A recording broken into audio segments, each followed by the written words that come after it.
Hi, I'm Gil. This is Burkland Gardens.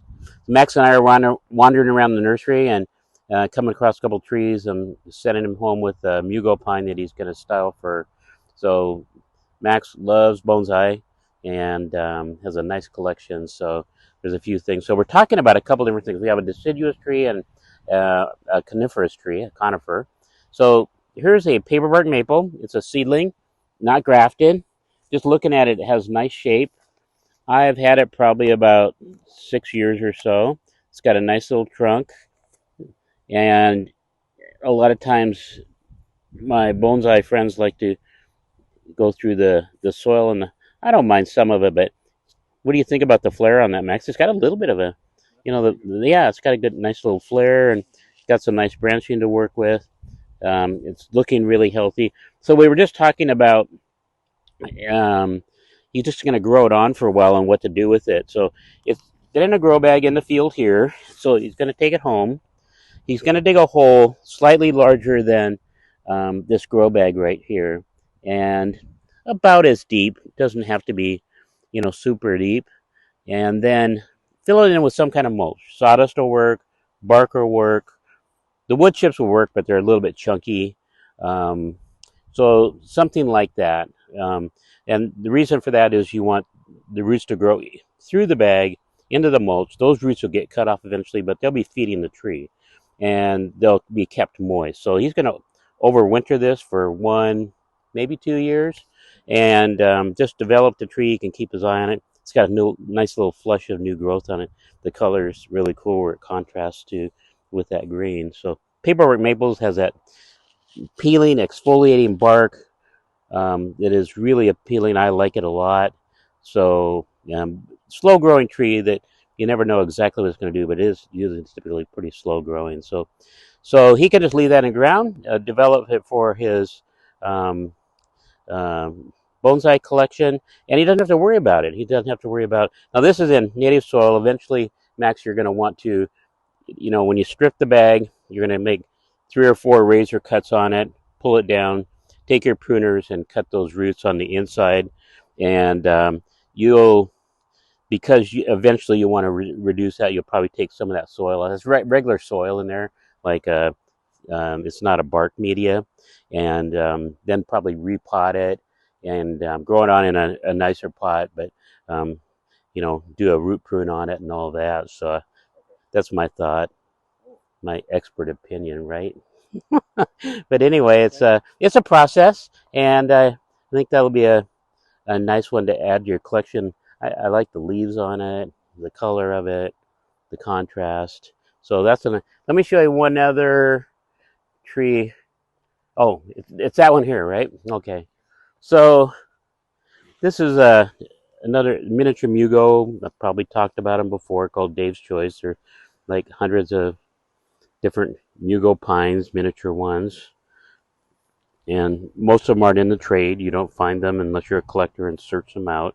They're just it's just something you might want. But you like the trunk on this one, right? So I mean, it is a grafted tree, but it has a nice little graft. And what do you think? An upright type tree then on this one?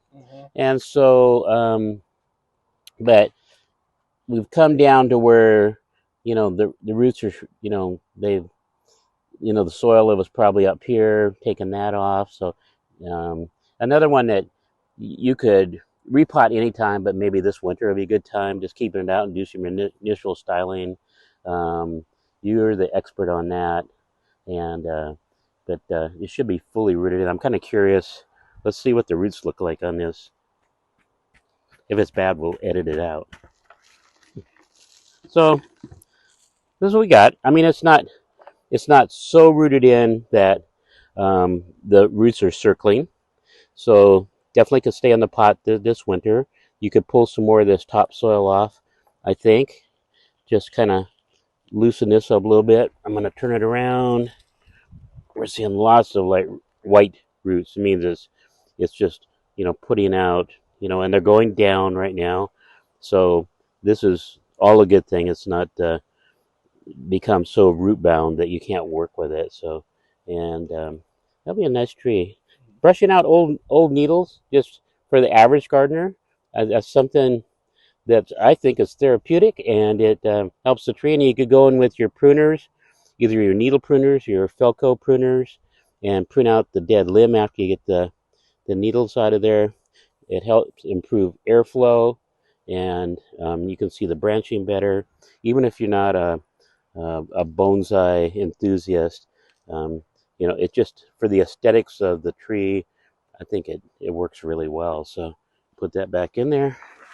It's going home. So these trees are mostly 2, 3, some 5-gallon that I've had for 5, 6, 7 years, and they're in that age range, usually 6, 7 years older. So just different mugo pines, some gold ones, Bosnian pine, like this one back here, Schmidt, uh, really stays pretty small and shrub-like, and then you know blue, our sea urchin is this one, eastern white pine that's just going to be rounded, and another Sherwood compacta, a popular tree. You look another video, we looked at some bigger ones, but always a very well behaved mugo pine. Under, oh, this is, talked about Skutik in another video, and here's Uncle Fogey, and I just sold one that was laying out kind of long, so they'll have a little bit of upright, and then but more of a flat tree, I think a little more aggressive than Skutik.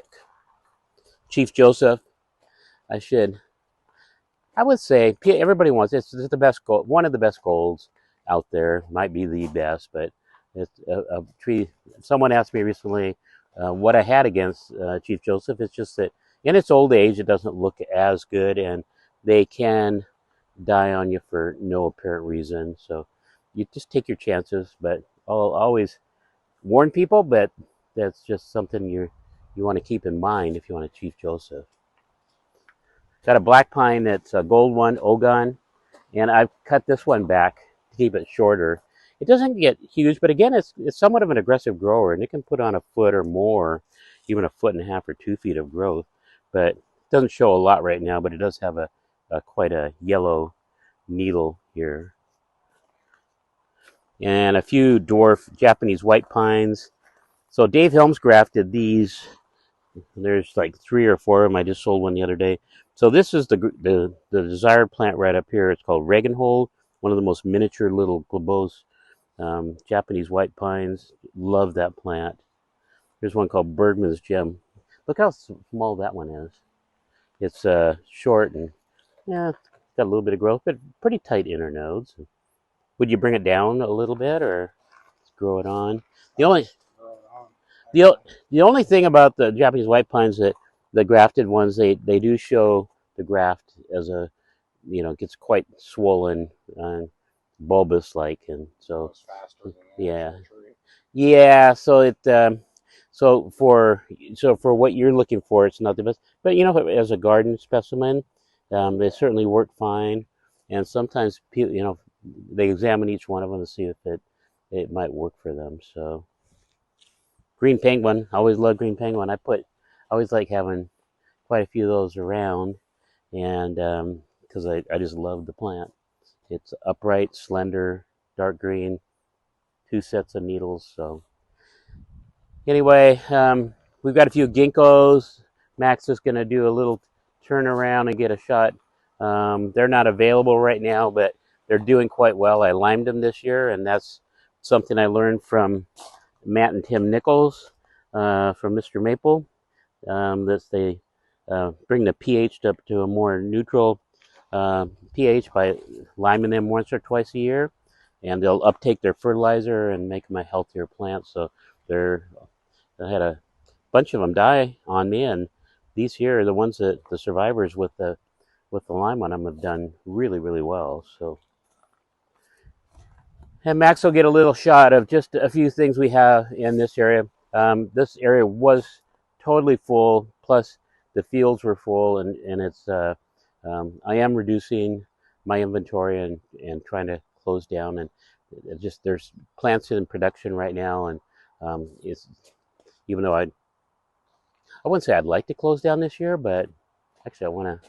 But I always want to have plants around, so that's the thing. And I'm going to slow down what I'm doing. I have another video coming up on maples. I'm going to put some maples in, so that'll be coming up in the next one. So delivery of maples is coming in this coming week in the next couple days, and today is the middle of August, and I'm not sure when that video will come out, but maybe in a couple weeks or so.